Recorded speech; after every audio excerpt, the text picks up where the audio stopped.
घर गृहस्थी के सामान लावे खातिर गए तब भइल काम। बिरहा से आप लोगन का ध्यान ना हटा देखो बिरहा में होत का बाबूजी।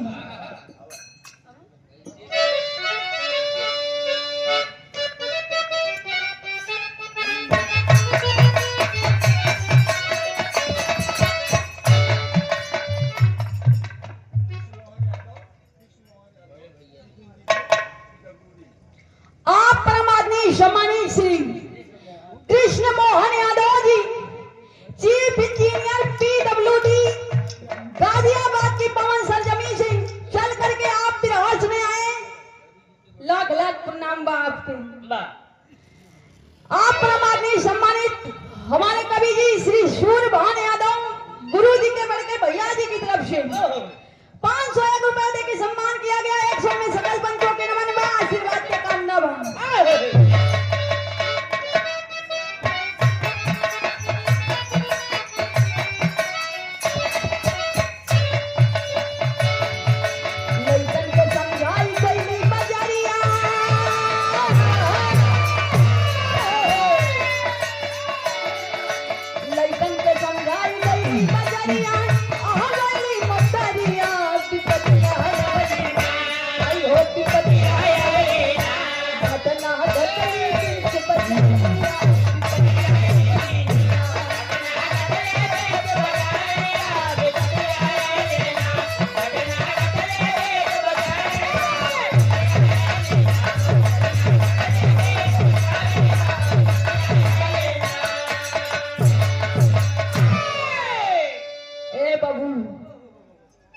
जब गए सामान लेवे के खातिर वही रोड पे रोडवेज से एक्सीडेंट हो गया। बाबू राम मंडल जी उसी रोड पर गिर पड़े। बाबू परमिला भी वहीं पर गिर पड़ी। छटपटा रहे हैं बाबू राम मंडल। तब होता है क्या, राम मंडल सजले बाबू तुरंत जहां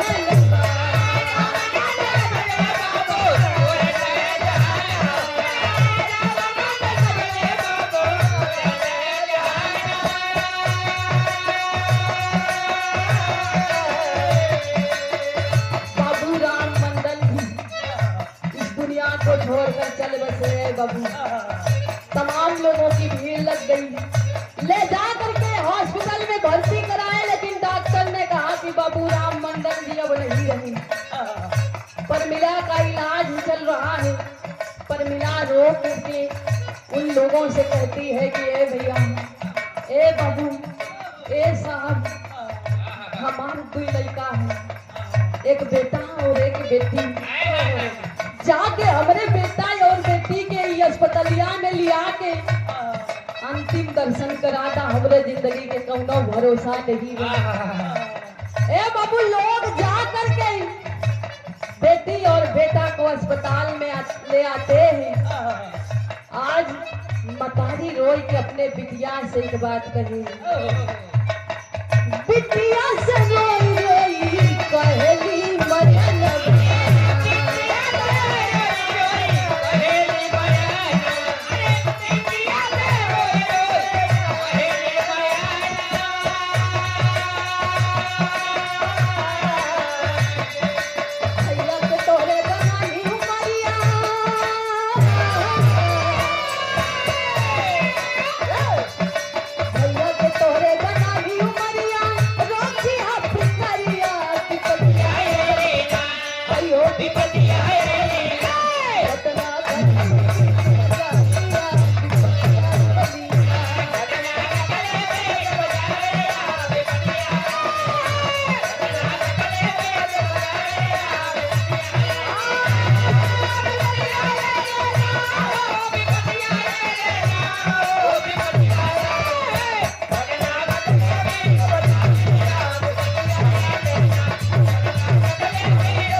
आज माताजी रोई कि अपने बिटिया अनीता से कह रही है, ए बिटिया, ए अनीता, तो आज बाबू तो दुनिया छोड़ के चल गई। ए बिटिया, हमरे जिंदगी का कौनो भरोसा नहीं बा बिटिया।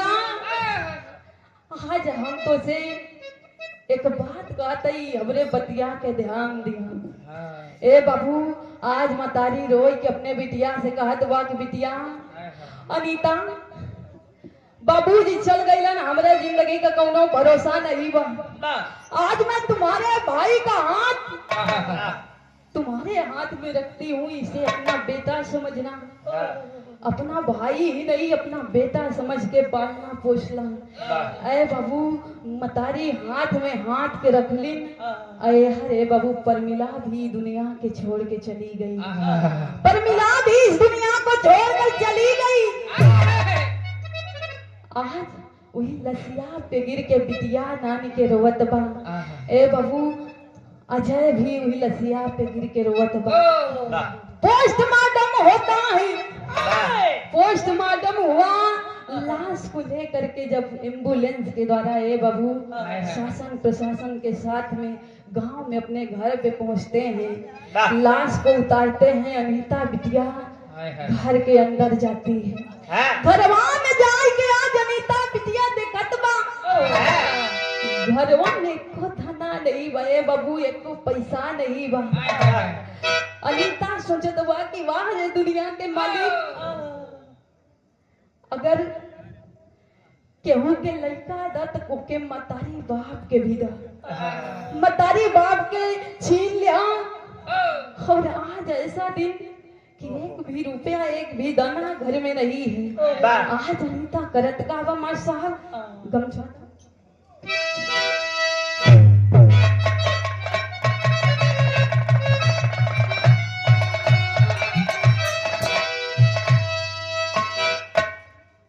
अनीता आज अपने दुपट्टे को फैला करके बाबू अपने माता पिता के अंतिम संस्कार के लिए गांव वालों से भीख मांग रही है।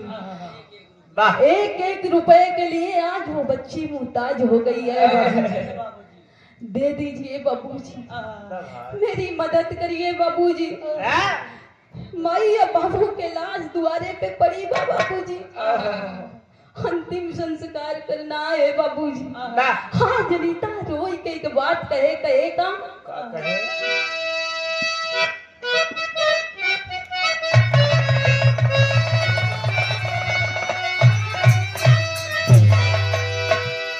पाई पाई दे दो बाबूजी,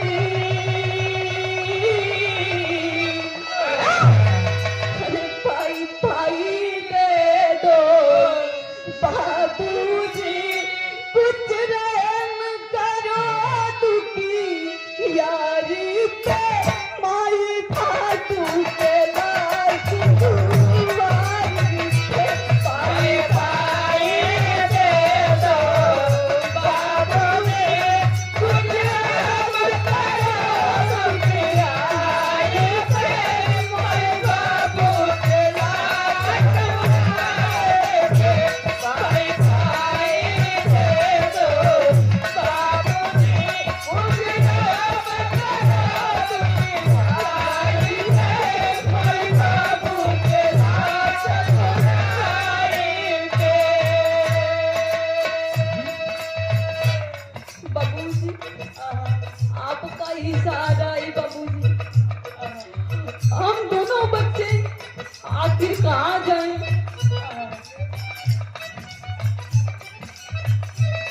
जी, अनीता की माई बहू के कपानी के लिए प्रेम गंगा स्टूडियो के मालिक आप बड़े भैया भाव को समझते हुए आशीष यादव भैया जी की तरफ से बहुत सी माया दिए हैं। कोट कोट नमन है, आशीर्वाद की कामना है। ये विराह आप लोगों को प्रयाग गंगा स्टूडियो पे भी मिलेगा। आप लोग चैनल को सब्सक्राइब करिएगा, लाइक करिएगा और विराह को सुनिएगा, प्यार दुलार दीजिएगा। कहना है पाई पाई दे दो बाबूजी,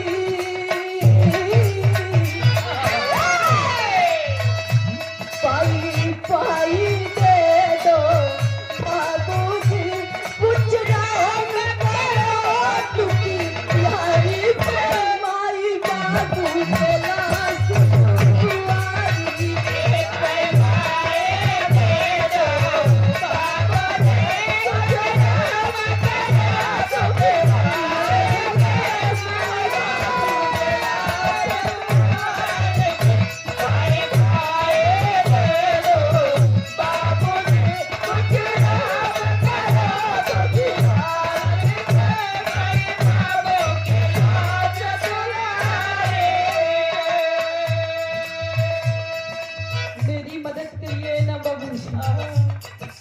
माई और बाबू का अंतिम संस्कार करना है। आप सब ही हमारे नात हुए,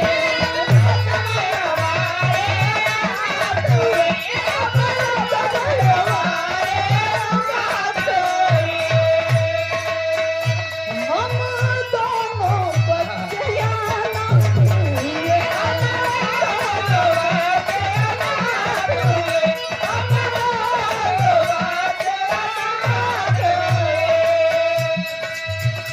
आप सब ही हमारे नात हुए, हम दोनों बच्चियां नात हुए। भाई भाई दे दो बाबूजी, भाई भाई दे दो बाबूजी, कुछ रहम करो उनकी यारी, कोई बाबरी के लाश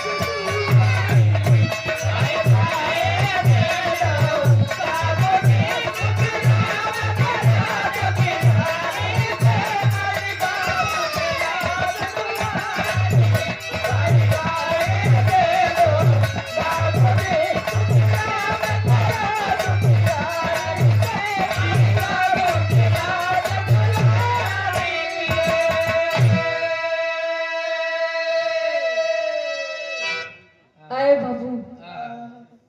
गांव वालों की मदद से आज अनीता अपने माता और पिता का अंतिम संस्कार करती है।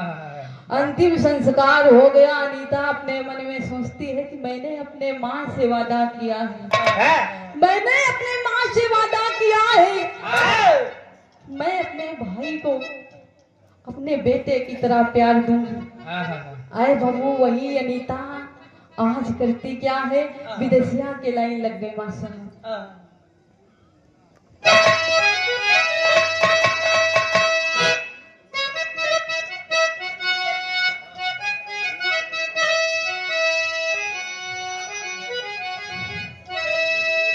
अजय अनीता के बाद ए बाबू नानी उमरिया हो, बिरना के अपाने निहारेली बहिया,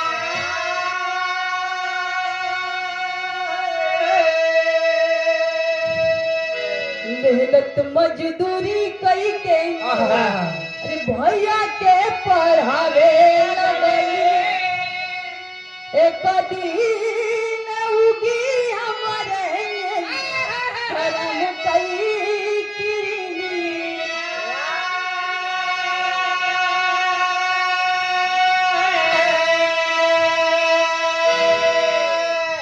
इंटर बीए पास भइले ए बाबू अजय बिरना हो, एक दिन बहिनी से बोले लगा बचनिया,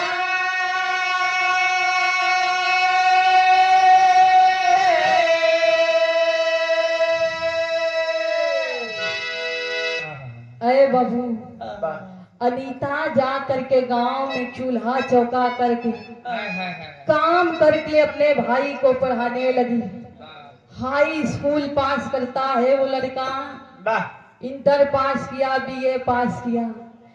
एक दिन अपने दीदी अनीता से एक बात कहता है अजय, कहे दीदी मैं हर कक्षाओं में प्रथम आया ना दीदी, मैं हर कक्षाओं में प्रथम आया ना दीदी, दीदी मैं इंजीनियर बनना चाहता हूँ दीदी, दीदी 1 लाख रुपए दे दीजिए दीदी, मुझे इंजीनियरिंग की पढ़ाई करनी है दीदी। ए बहू, अनीता अपने भाई की ऐसी बात सुन करके आंखों में आंसू भर आए, अखियां से आंसू छलक पड़ा।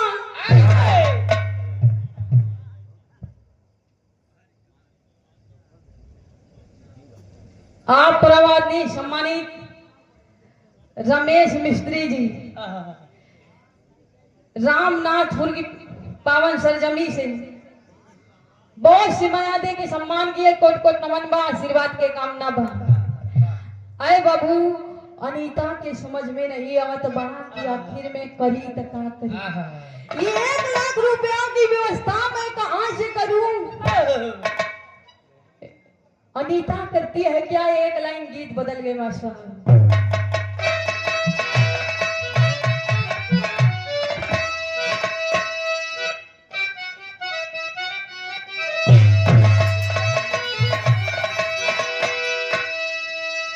ये हमरे प्रयागराज के घाटी गीत बा।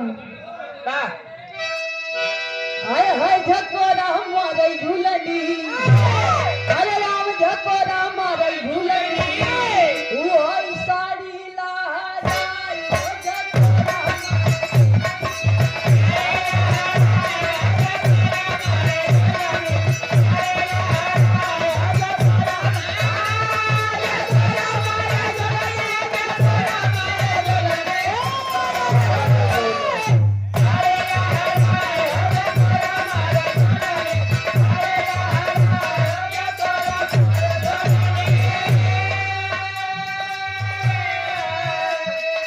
आजकल डीजे पे बजत बा, बड़ा तहलका मचाए इस गीत। लेकिन है बाबू यही लाइन में दुर्गुणी भाव में हमारे कवि जी एक बड़ी ही सुंदर बात लिखते हैं। क्या? बलम का हमरे बिगवा, हाय हाय बलम का हमरे बिगवा, लई गवा उगाई हो बलम का हमरे बिगवा।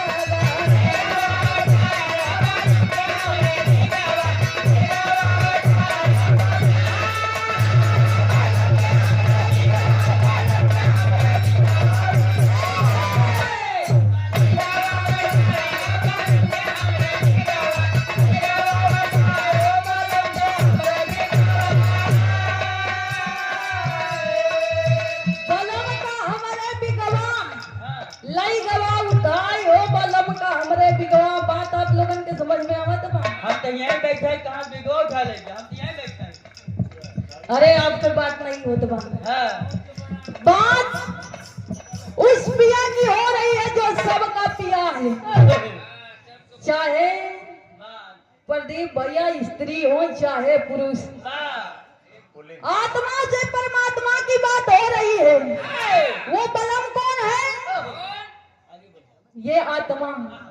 और बिगवा कौन है? वो परमात्मा जो आया आयन लेके चला गए, केहू का दिखाबो ना भय। आगे का होत बा, रोएस ना गारे सो बोलेस ना चाले।